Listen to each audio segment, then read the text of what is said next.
¿Qué tal? Bienvenidos a Explora, un programa del Ministerio de Educación de la Nación. La idea es convocar a prestigiosos científicos argentinos de manera tal de poder acercarnos a los grandes temas de la ciencia contemporánea.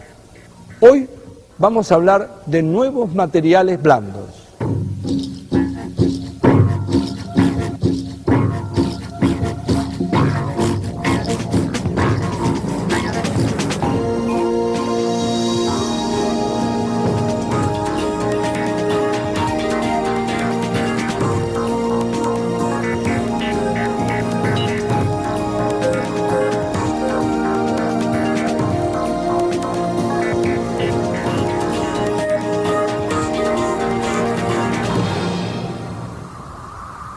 La ciencia y la investigación ofrecen un espectro muy vasto de temas y especialidades. Hoy nos vamos a ocupar de uno en particular que se llama ciencia de materiales. La mejor manera de aproximarnos, de tener un primer acercamiento, de empezar a definir qué es la ciencia de materiales, requiere de la opinión de un experto. Y por eso fuimos a consultar al doctor Fabio Doktorovich, a la Facultad de Ciencias Exactas y Naturales de la Universidad de Buenos Aires.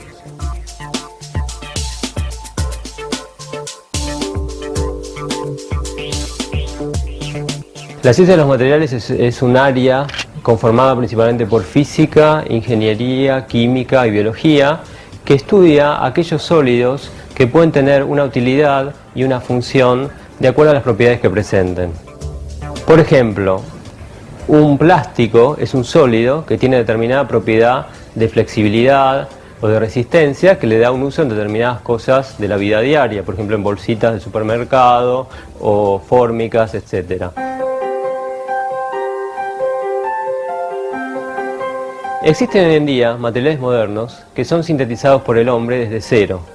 Cuando hablamos de sintetizar en la jerga del químico, significa preparar una molécula, una sustancia, un material más complejo a partir de otro más simple. Es de alguna manera como decir que un panadero, por ejemplo, sintetiza pan a partir de harina.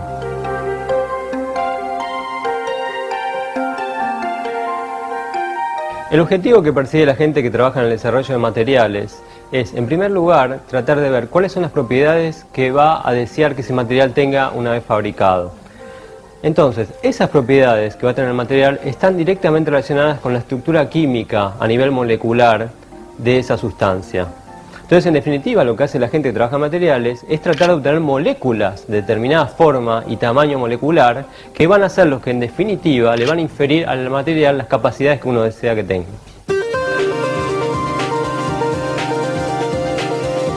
Un ejemplo de cómo se relacionan las propiedades del material con su estructura a nivel molecular lo podemos ver en el caso de los plásticos. Por ejemplo, tenemos plásticos que son extremadamente flexibles, como el polietileno, o plásticos rígidos, muy rígidos, como decir la baquelita, el epoxi. Estas propiedades tienen una directa relación con su estructura a nivel molecular. Entonces lo que hace el químico es producir el material en el laboratorio, en una escala generalmente bastante pequeña, y una vez que lo puede sintetizar y chequea las propiedades y se fija que las propiedades que tiene el material están acorde a lo que uno espera que termine siendo una vez que se fabrica para el uso del público o en escala industrial, entonces recién ahí lo que se hace es lo que se llama el escalado. El escalado consiste en fabricar el mismo material pero en mucha mayor cantidad. Ahora quiero leer una definición de materiales. Materiales son todos aquellos sólidos que puedan tener una utilidad o una función de acuerdo con las propiedades que presentan. Hace un ratito, Fabio Doktorovich nos hablaba de los plásticos y nos enseñaba que su flexibilidad o rigidez depende de la estructura molecular. Ahora, ¿qué tipos de materiales existen? ¿Cómo se pueden clasificar? Para dar respuestas a estas preguntas, fuimos a consultar al doctor Roberto Williams, que trabaja en el INTEMA, un instituto que depende de la Universidad Nacional de Mar del Plata. Y esto nos decía.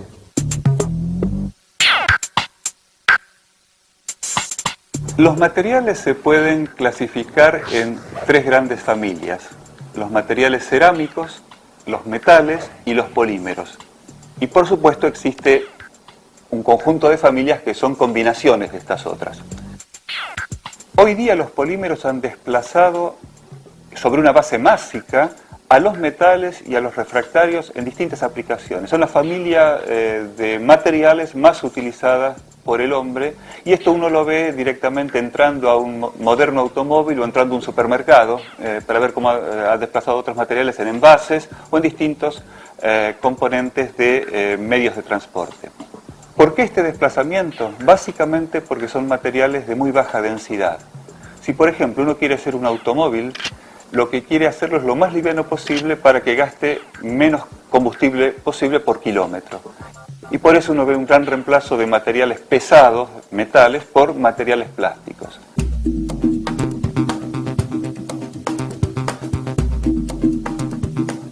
Los polímeros son parte constitutiva de muchos materiales que encontramos a nuestro alrededor. En general se los identifica como parte de los materiales plásticos, pero también los encontramos en otros productos como cauchos o gomas, recubrimientos, pinturas, adhesivos, fibras, entre otros. Una definición de polímero es un material constituido por una unidad química básica que se repite decenas, centenas, miles de veces en la estructura. Y además, esta unidad química básica está unida por enlaces fuertes a otras unidades del mismo tipo. Una analogía con un polímero puede ser una cadena constituida por un conjunto muy grande de eslabones. Cada eslabón es idéntico al siguiente, es la unidad estructural básica, y todos los eslabones están unidos fuertemente entre sí.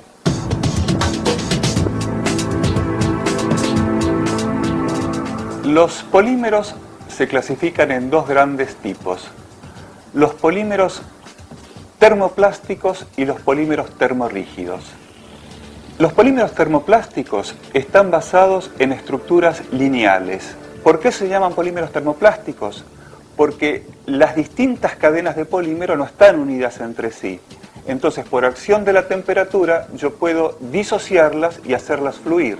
Es decir, que si caliento un polímero termoplástico, lo paso de un estado sólido a un estado líquido, y si lo enfrío vuelvo al estado sólido, y esto lo puedo hacer un número indefinido de veces, en forma totalmente reversible. Ejemplos de polímeros termoplásticos son los que tienen mayor producción industrial: el polietileno, el polipropileno, el policloruro de vinilo y el poliestireno.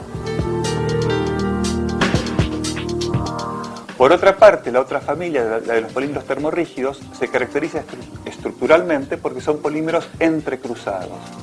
Imaginemos la misma cadena que dijimos antes, y ahora cada eslabón, además de unirse a otros dos, se une a un tercero o a un cuarto, formando cadenas entrecruzadas que forman una estructura tridimensional en el espacio. Ejemplos de estos polímeros son las resinas fenólicas, las resinas epoxi, poliéster insaturado, etc. Un ejemplo práctico son los mangos de sartén, por ejemplo, donde cuando están expuestos al fuego, uno nota que en lugar de derretirse el mango, llega un momento que larga humo, con un olor desagradable. Es decir, el polímero se degrada, pero no pasa al estado líquido, y esto deriva de su estructura entrecruzada.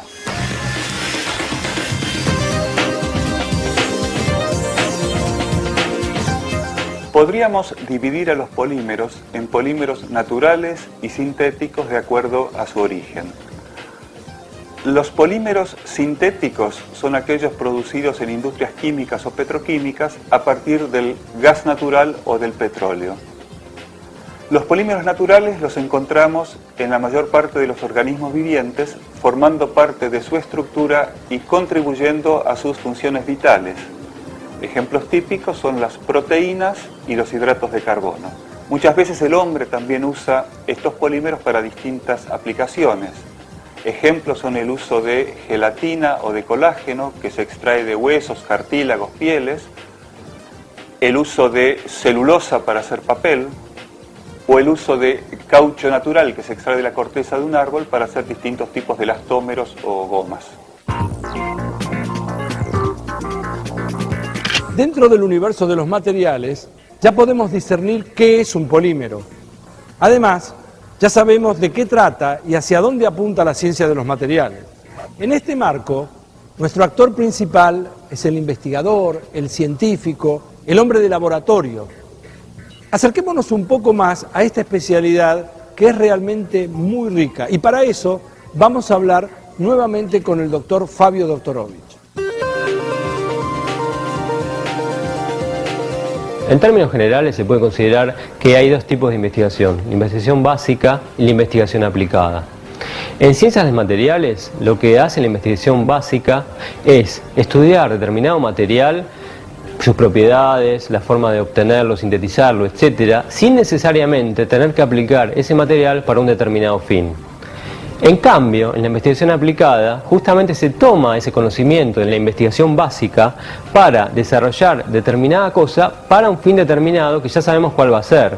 Por ejemplo, un plástico para hacer bolsas de polietileno, o el CDR para hacer discos grabables, o etcétera, etcétera, etcétera. Escuchando a Fabio Doktorovich, podemos decir que la investigación básica está relacionada con el conocimiento y con el discernimiento de cómo es y cómo se sintetiza un material. Por otro lado, la investigación aplicada está más ligada con la producción o con el desarrollo de algunos materiales con fines predeterminados. Por eso fuimos y conversamos sobre un tema puntual, específico, con la licenciada Florencia Di Salvo.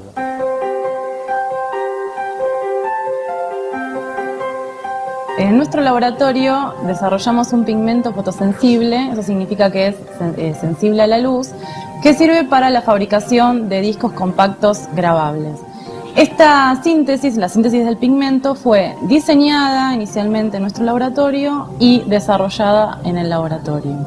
La síntesis, llegar al compuesto final, implica pasar por distintos pasos de síntesis que finalmente terminan en la molécula que podemos llamar la molécula de pigmento.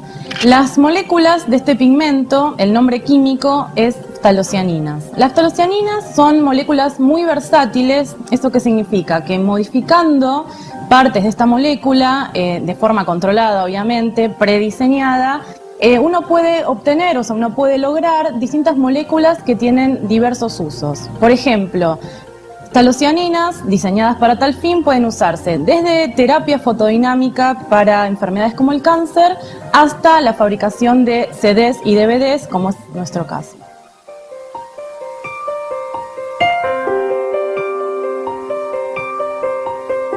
Estas moléculas de pigmento, para ser incluidas en los CDs, se las debe disolver previamente en un solvente adecuado. Una vez que se las disuelve, se obtiene una solución y la solución es colocada sobre el policarbonato, que es la base del CD. Esta solución se esparce sobre el policarbonato y forma una pequeña capa, una capa muy finita que es llamada film. Desde ahí, la phthalocianina cumple la función en el CD.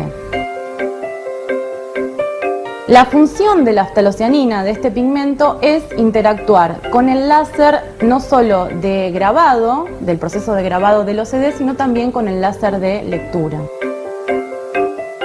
Aunque hoy en día se hace muy difícil de imaginar una vida sin el plástico, en realidad este es un material de aparición muy reciente. Los invito a ver ahora una breve reseña de la historia del plástico.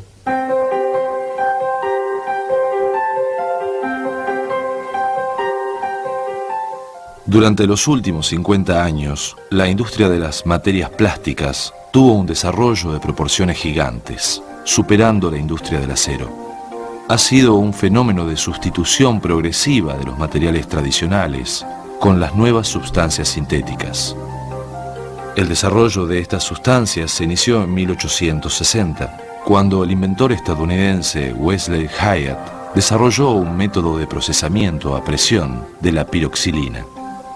En 1907, el doctor Leo Birkeland descubre un compuesto de fenol formaldehído, al cual denomina baquelita, y que se comercializa en 1909. Durante la Segunda Guerra Mundial, la industria de los plásticos demostró ser una fuente inagotable de sustitutos aceptables. Durante los años de la posguerra, tuvieron especial interés los avances en plásticos técnicos, como los policarbonatos, los acetatos y las poliamidas. En 1953, el químico alemán Karl Siegel desarrolló el polietileno, uno de los plásticos más utilizados en la actualidad. Las investigaciones de 1990 al 2000 se orientan a la combinación entre polímeros para formar mezclas poliméricas y aleaciones plásticas siendo la innovación la que mueve el desarrollo tecnológico de esta industria.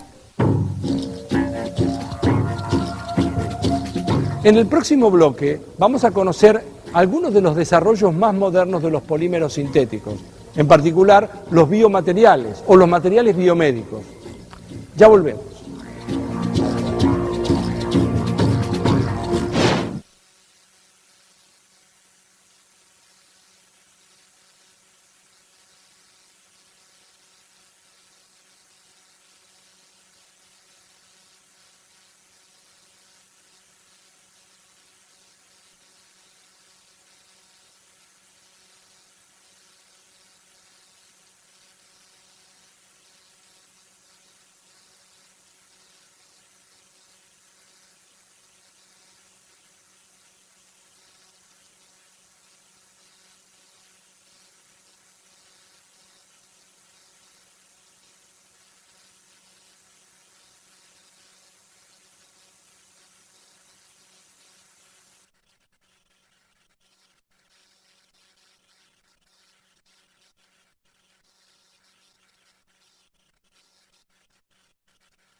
En la primera parte de nuestro programa, el doctor Roberto Williams diferenciaba entre los polímeros naturales, que se encuentran en la naturaleza, y los polímeros sintéticos, que dependen de la intervención del desarrollo de que el hombre los sintetice.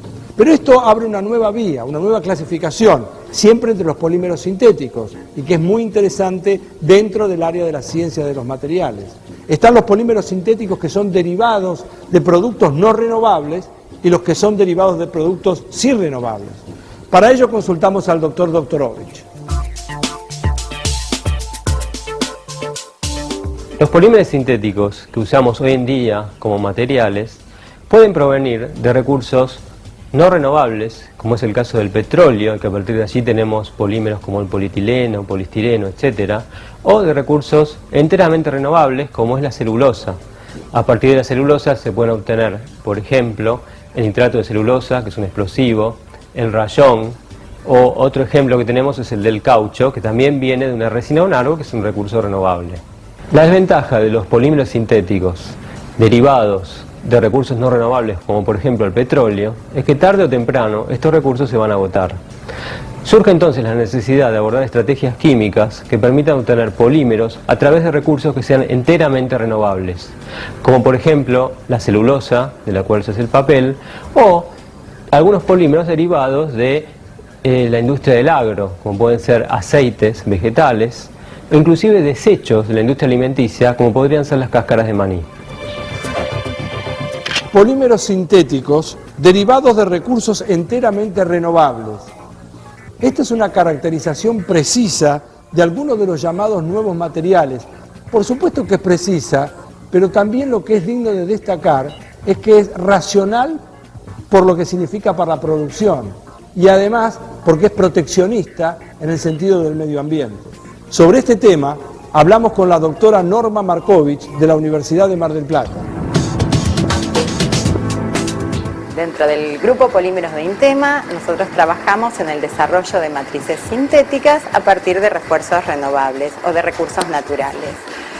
Una de nuestras líneas más fuertes de investigación es el refuerzo de polímeros sintéticos a partir de fibras naturales agroforestales. Estos materiales que desarrollamos tienen aplicaciones estructurales, pueden servir para producir decks, amoblamientos de jardín, paneles interiores para carrocería, autos y camiones. Otra de nuestras líneas de investigación que desarrollamos un poco más recientemente es tratar de reemplazar completamente al plástico con materiales de origen vegetal. En este sentido estamos utilizando aceites vegetales. En principio, como nuestra zona es oleaginosa, usamos aceite de tung, de girasol y de lino para sintetizar o obtener plásticos totalmente de origen natural. Como todos sabemos, el petróleo no lo vamos a tener para siempre y tenemos que tratar de reemplazar los artículos a los que nos hemos acostumbrado a utilizar por otros que puedan cumplir sus mismas funciones. En este sentido, nosotros utilizamos recursos renovables, usamos desechos de la industria agrícola o de la agrícola forestal para tratar de obtener materiales que puedan competir en todas las aplicaciones con los que tenemos en este momento en el mercado. Un ejemplo de esto sería un desarrollo que realizamos en conjunto con una empresa productora de maní. El grave problema para ellos era que no sabían qué hacer con la cantidad de cáscara de maní que se les acumulaba, ya que vendían el maní envasado. Nosotros les mostramos que podríamos desarrollar plásticos reforzados que pueden competir con cualquiera de los aglomerados que están tradicionalmente accesibles a cualquiera. Inclusive obtener productos con mucha mayor calidad, mejor resistencia, mejor acabado final.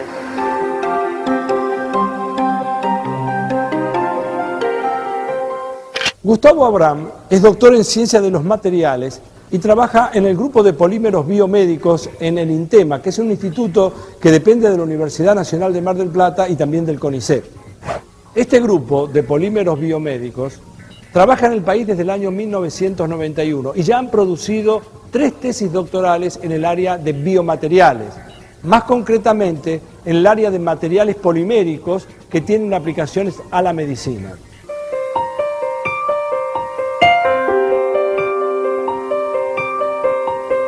Concretamente, dentro de biomateriales trabajamos en materiales poliméricos, es decir, polímeros que tienen aplicación en medicina.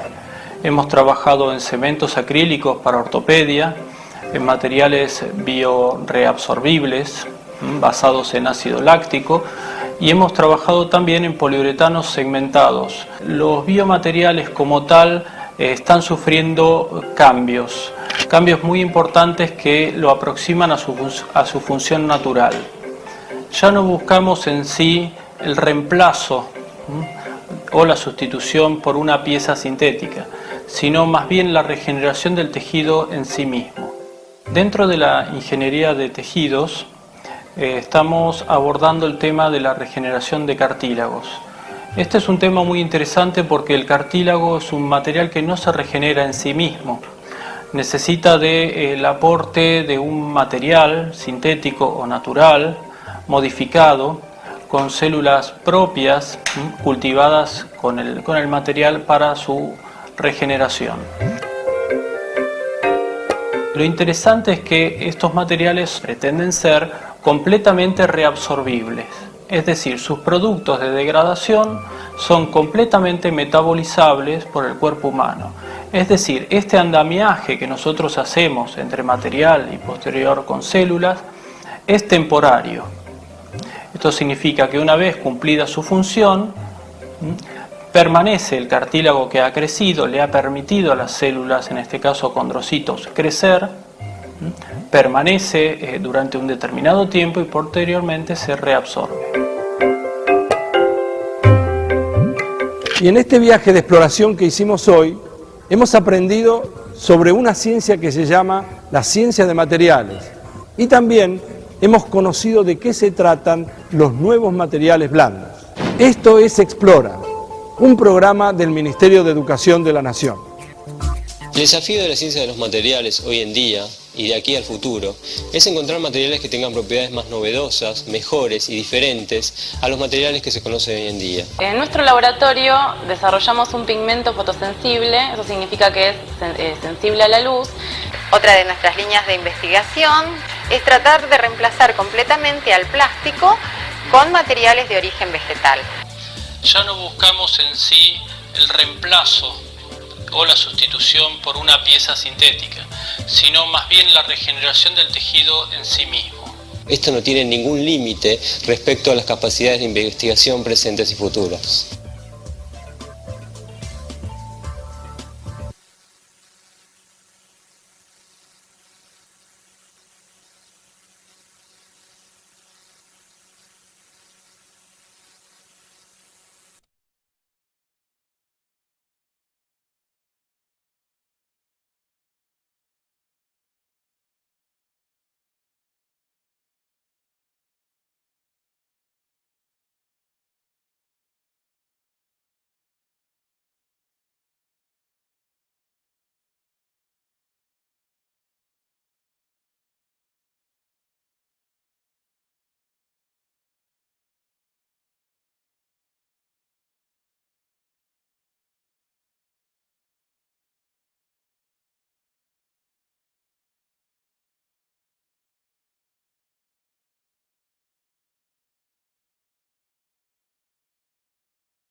El químico significa preparar una molécula, una sustancia, un material más complejo a partir de otro más simple.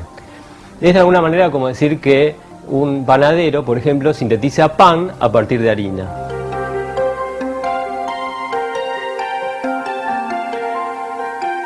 El objetivo que persigue la gente que trabaja en el desarrollo de materiales es, en primer lugar, tratar de ver cuáles son las propiedades que va a desear que ese material tenga una vez fabricado. Entonces, esas propiedades que va a tener el material están directamente relacionadas con la estructura química a nivel molecular de esa sustancia. Entonces, en definitiva, lo que hace la gente que trabaja en materiales es tratar de obtener moléculas de determinada forma y tamaño molecular que van a ser los que, en definitiva, le van a inferir al material las capacidades que uno desea que tenga.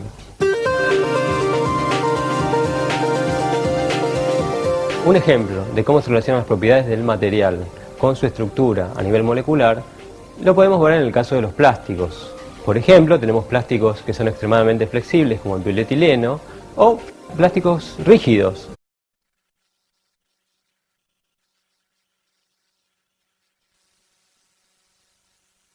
¿Qué tal? Bienvenidos a Explora, un programa del Ministerio de Educación de la Nación. La idea es convocar a prestigiosos científicos argentinos de manera tal de poder acercarnos a los grandes temas de la ciencia contemporánea. Hoy vamos a hablar de nuevos materiales blandos.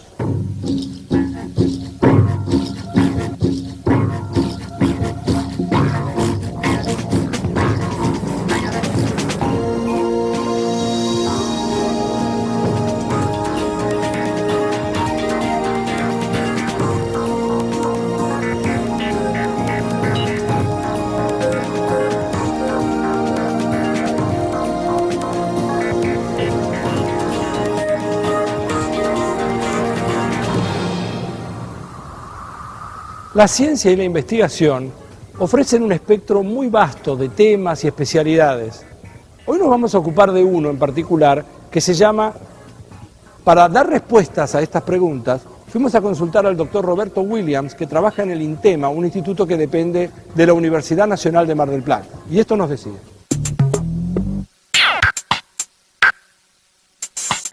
Los materiales se pueden clasificar en tres grandes familias: los materiales cerámicos, los metales y los polímeros. Y por supuesto existe un conjunto de familias que son combinaciones de estas otras. Hoy día los polímeros han desplazado sobre una base másica a los metales y a los refractarios en distintas aplicaciones. Son la familia de materiales más utilizadas por el hombre, y esto uno lo ve directamente entrando a un moderno automóvil o entrando a un supermercado para ver cómo ha desplazado otros materiales en envases o en distintos componentes de medios de transporte. ¿Por qué este desplazamiento? Básicamente porque son materiales de muy baja densidad. Si por ejemplo uno quiere hacer un automóvil, lo que quiere hacerlo es lo más liviano posible para que gaste menos. Ciencia de materiales. La mejor manera de aproximarnos, de tener un primer acercamiento, de empezar a definir qué es la ciencia de materiales, requiere de la opinión de un experto. Y por eso fuimos a consultar al doctor Fabio Doktorovich, a la Facultad de Ciencias Exactas y Naturales de la Universidad de Buenos Aires.